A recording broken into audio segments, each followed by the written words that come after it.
E eu digo mais, existem muitas pessoas aí fora, que o que elas mais querem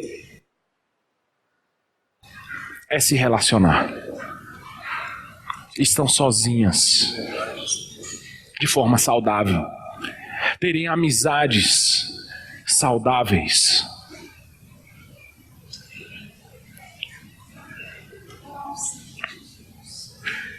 E quando nós entendermos que tudo isso faz parte do Evangelho, e quando nós fizermos tudo por causa do Evangelho, irmãos, mais pessoas irão se render a Cristo como Salvador, e mais irmãos irão se render a Cristo como Senhor. O discipulado nada mais é do que o pastoreio. E eu preciso alertar os irmãos: cuidado para você não tornar o seu grupo de discipulado no antigo grupo familiar de cuidado mútuo.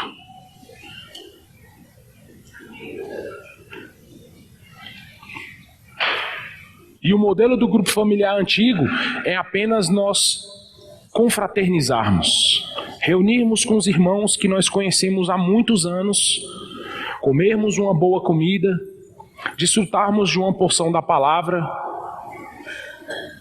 e seguirmos para a próxima reunião. Não há problema nenhum nisso, e o processo inclui o desfrute, o suprimento mútuo, ok. Mas o grupo de discipulado, ele precisa avançar para a multiplicação. E aí, essa semana, algumas semanas atrás, uma irmã postou um quadro em um dos nossos grupos. Aquele quadro estatístico, isso? Vocês conseguem ver? Olha só, foi feita uma pesquisa pelo Instituto Haggai International. Obrigado, tem Zoom. Perguntou como as pessoas se converteram ao Evangelho de Cristo. Resultado: 2,9 através do trabalho pastoral, por meio dos pastores da igreja.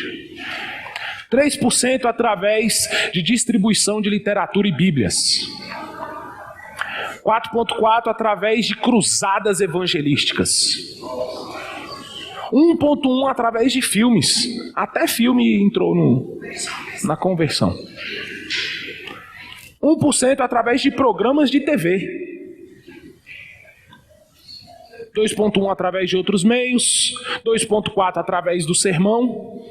Vou para a igreja, meu Deus, que sermão, vou me converter a Cristo. 2,4. E 2,9 através de programa de rádio. 29,9 através de amigos. 49,7 através de parentes.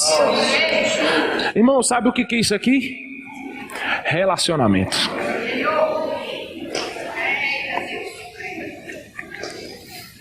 Relacionamento.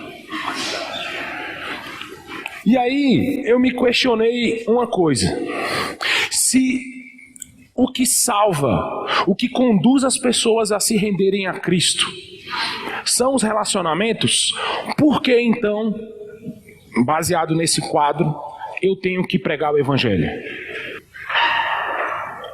Sair de porta em porta, ir para a feira. Quem se arrisca? Irmãos, criar um relacionamento. Só que essa dinâmica aqui, esse percentual, é no relacionamento. É através do relacionamento que a pregação é feita. E quando eu pergunto de pregação do Evangelho, não é bater na porta, conhecer a pessoa, pregar e criar um relacionamento. Não. É por que então eu tenho que pregar o Evangelho? Aquela saída que nós fazemos uma vez por mês. O relacionamento 40 e o 29 é pessoal. E bater de porta e sair... Coletivo. É um aspecto. É uma forma de pregação coletiva. Mas a resposta que o Senhor colocou no meu coração foi simples. Tudo faço por causa do Evangelho. Amém. Glória a Deus. Graças a Deus. É rádio, ok, tudo faço. É televisão, é canal ouvindo Jesus, tudo faço por causa do Evangelho.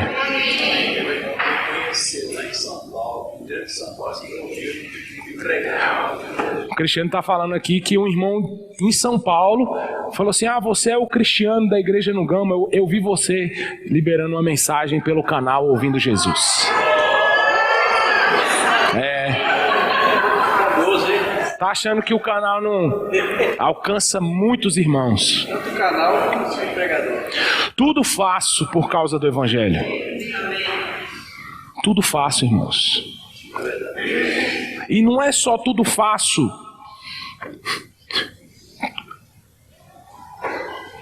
Nas ferramentas. Olha só o que Paulo fala em 1 Coríntios capítulo 9. Irmãos, tudo faço nos nossos relacionamentos. Paulo fala assim, porque sendo livre de todos, irmãos, nós somos livres, aleluia. Nós somos livres. Ninguém nos obriga a fazer nada. Mas eu fiz-me escravo de todos, a fim de ganhar o maior número possível. Procedi para com os judeus como judeu. Irmãos, olha isso. Quando eu li essa porção, eu falava assim, é uma anulação da sua própria personalidade, da sua própria liberdade. Mas ele fez judeu para com os judeus, gentil para com os gentios. Para os que vivem sobre o regime da lei, ele também se fazia como se estivesse sobre o regime da lei, mesmo não estando. Fiz-me fraco para com os fracos. Do que adianta você ser forte com um fraco? Você vai terminar de abater ele. Isso aqui é humanidade. Isso aqui é relacionamento. É você se compadecer, assim como o nosso Senhor se compadecia das multidões, sem querer nada em troca. Ao final tinham muito pouco discípulo com ele, para ele poder enviar. Mas ainda assim ele alimentou multidões. Se você acha mesmo que ele tinha a esperança que as multidões iriam seguir, sendo ele Deus, ele fez por compaixão. Ele fez de fraco para com fraco. Fiz-me tudo para com todos, com o fim de por todos os modos que nós vimos no quadro, alcançar alguns, salvar alguns. Relacionamento. E aí, irmãos, eu comecei a mudar já há algum tempo a maneira como eu me relaciono com as pessoas aí fora. Eu não ia em festa de aniversário. Eu não ia em confraternização. E se sua consciência não permite você ir, não vá. Eu vou. Minha consciência deixa. E eu vou lá e prego o Evangelho. Graças a Deus. Glória a Deus. Aquelas fotos, Natália, por favor.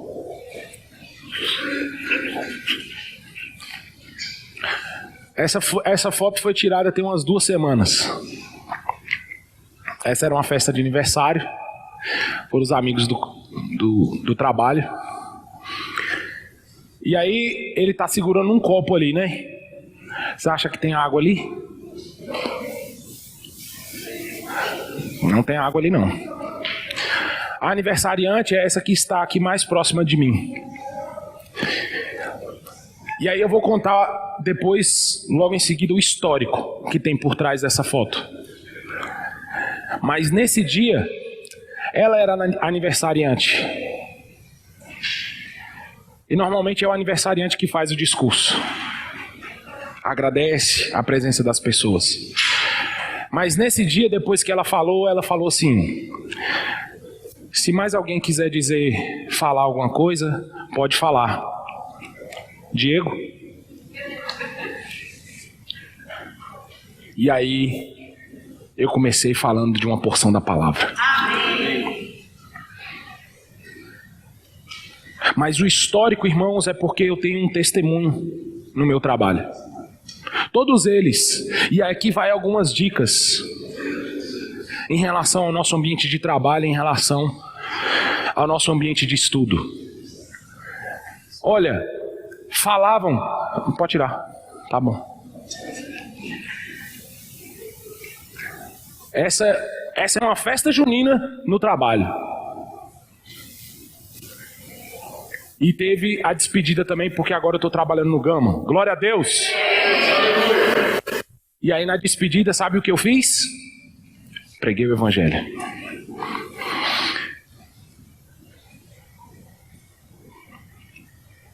Irmãos, nós precisamos aproveitar as oportunidades. Sabe o que eu me lembrei agora? Do velório do meu pai. Sabe o que eu fiz no velório do meu pai? Fiz todos invocarem o nome do Senhor. Graças a Deus. Embora houvesse tristeza, mas eu tinha que fazer tudo por causa do evangelho.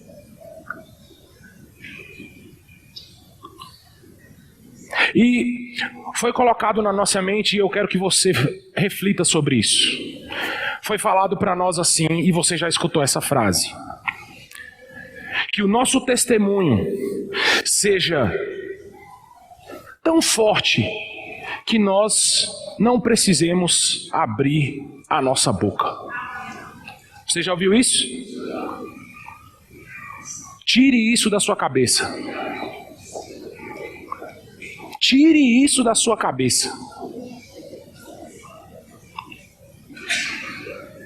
Eu tenho certeza que muitos irmãos aqui têm um excelente testemunho. É um excelente profissional no seu ambiente de trabalho. Mas sabe o que falta? Falar. E não é falar, é tipo, pessoal, agora na hora da confraternização eu quero falar sobre o evangelho da graça. Não é isso. Falar, irmãos, é muito mais simples.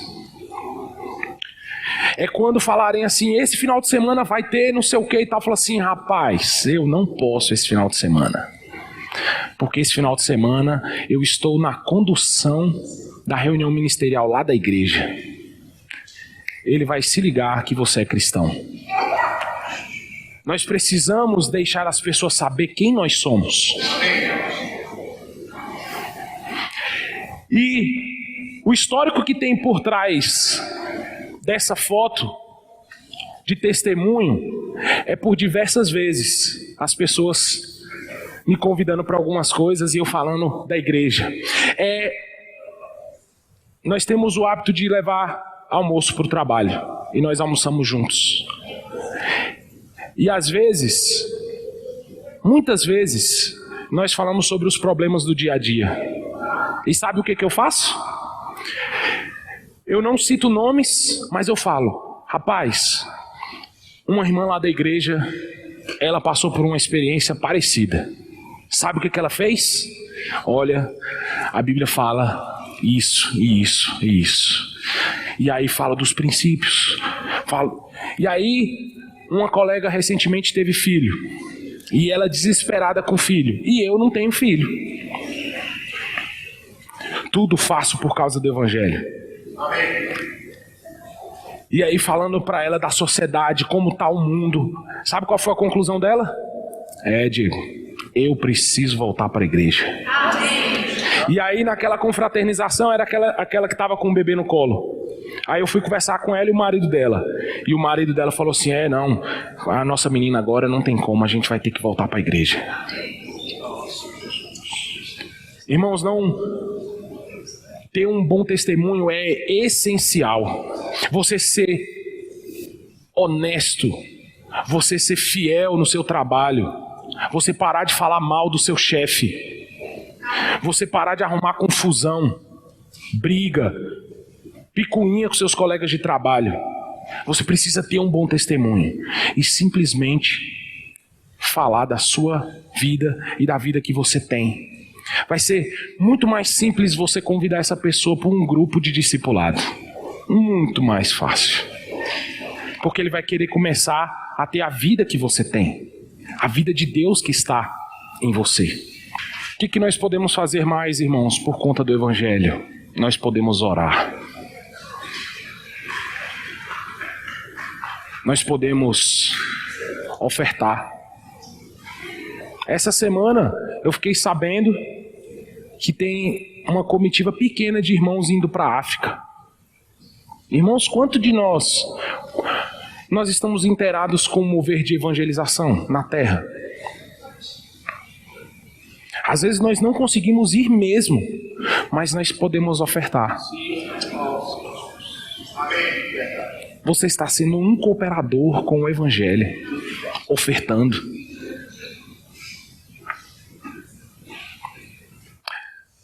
Você pode dedicar 2 horas no seu mês, 2 horas no seu mês, para fazer o evangelismo dinâmico.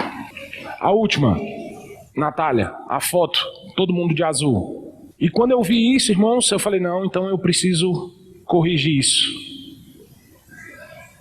Aquela cabeça é sua, Marquinhos? É, né?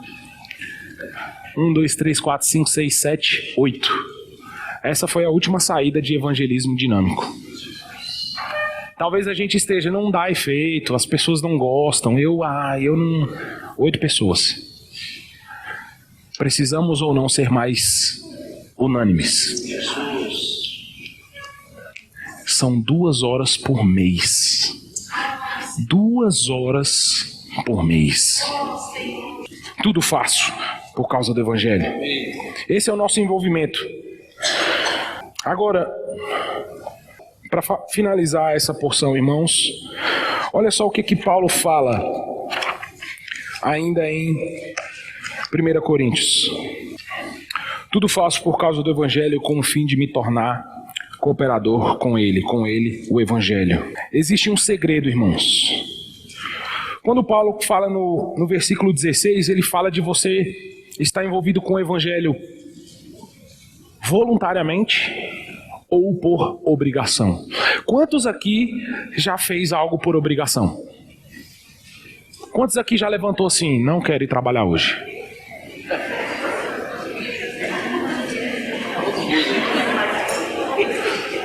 Hoje eu não vou para a aula hoje. Hoje eu não vou. Mas mesmo assim você foi.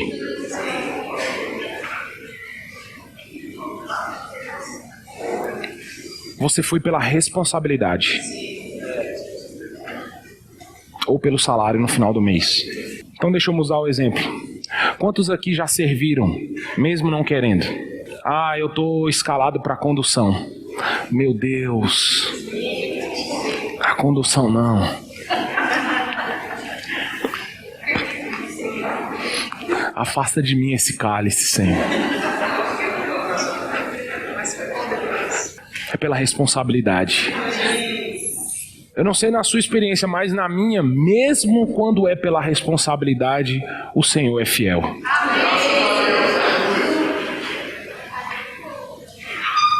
Não só no resultado para o serviço, mas a unção que jorra do nosso espírito.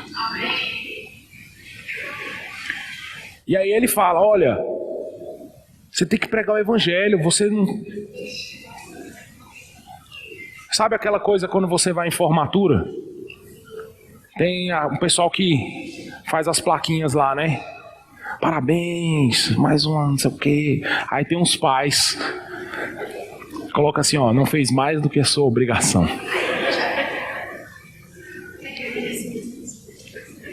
Não é assim? E é engraçado, porque eu lembro quando eu era menor que eu vinha com a expectativa, né? Que a gente é inocente quando a gente é criança, né? A gente é inocente. Mãe, tirei um 10 e tal. Aí eu esperava assim, meu Deus, meu filho, você é muito inteligente. Meu Deus, um 10?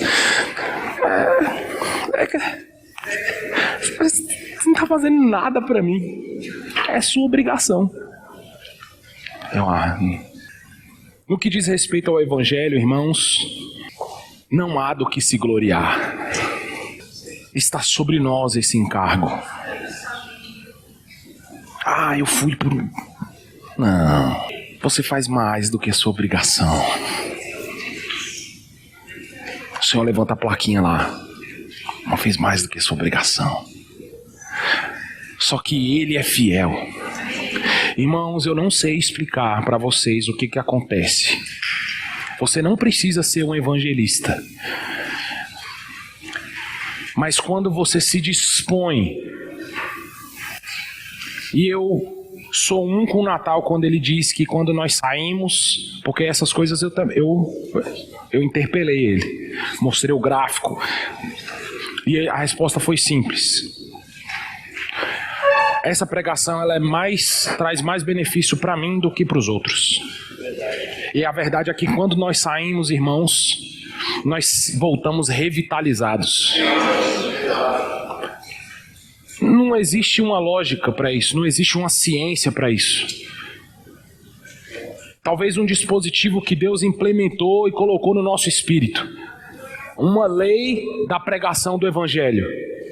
E um resultado instantâneo. Se você pregar o Evangelho, irmãos, você vai sair revitalizado. E é impressionante, irmãos, quando nós temos essa experiência individualmente no nosso trabalho, como o dia é outro. Quando você tem a oportunidade de falar um pouco sobre a pessoa de Cristo para alguém,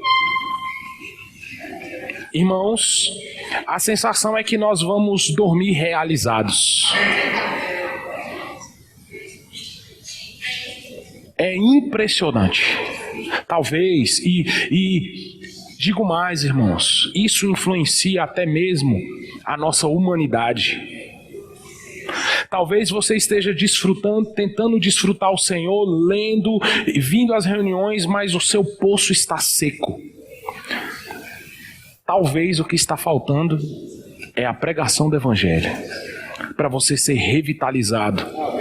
E as pedras que estão nesse poço, elas serem retiradas e a água voltar a fluir. O simples fato de você falar de Cristo para alguém. E aí talvez você fale, mas eu não sei falar.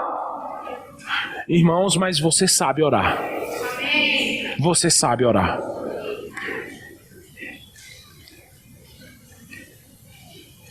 E é muito bom quando você, diante de uma situação problemática, você fala assim, eu posso orar por você? E nessa saída que nós tivemos no último mês, irmãos, foi bem assim. Eu estava com os livros na mão, não vendi nenhum livro, glória a Deus. Mas ninguém recusou uma oração. Ninguém falou assim, não quero, estou bem. Fica com sua oração para lá. Ninguém. E aí você começava a conversar com a pessoa e você perguntava, você tem alguma coisa específica que você quer que eu ore? Olha, meu filho foi preso, meu filho está acontecendo isso, por favor, ore por ele. E aí a gente conversava e orava, irmãos, e era maravilhoso. Tudo isso naquela feira que tem ali aos sábados. E eu me lembro que o meu sábado foi maravilhoso. Fui sair revitalizado. Então, embora seja uma obrigação, Deus ele vai te recompensar. Só que tem um segredo, porque Paulo fala que você pode fazer por espontaneidade e também por obrigação. Irmão, sabe qual é o segredo? Desfrutar das insondáveis riquezas de Cristo. Irmãos, em 1 Coríntios tem pelo menos 20 aspectos acerca de Cristo. Irmãos, Cristo, Ele é tudo o que nós precisamos. E quando nós começamos a desfrutar dessa pessoa, criar esse relacionamento com Cristo, termos experiência com Ele, irmãos, não vai ser por obrigação. Espontaneamente, nós vamos ser compelidos a falar. Esse é o segredo. Desfrutar das insondáveis riquezas de Cristo. Você aliar o seu desfrute com a humanidade de se compadecer das pessoas, sempre se fazendo de fraco para poder alcançar um fraco. Irmãos, não adianta você querer falar de reino para uma pessoa que está com um problema com o filho ou com o marido. Você precisa se compadecer dela. A humanidade vai abrir caminho para que a semente, para que Cristo possa ser semeado. E nisso também Deus é fiel. Deus também honra as nossas orações. Imagina, como já aconteceu comigo. Olha, Diego, sabe aquela oração que você fez aquele dia? Deus me respondeu. Graças a Deus. Sabe o que é isso? O evangelho sendo pregado.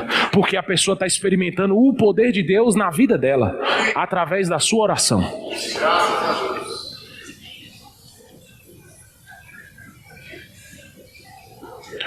Tudo faço por causa do evangelho. Irmãos, nós podemos fazer mais pelo evangelho?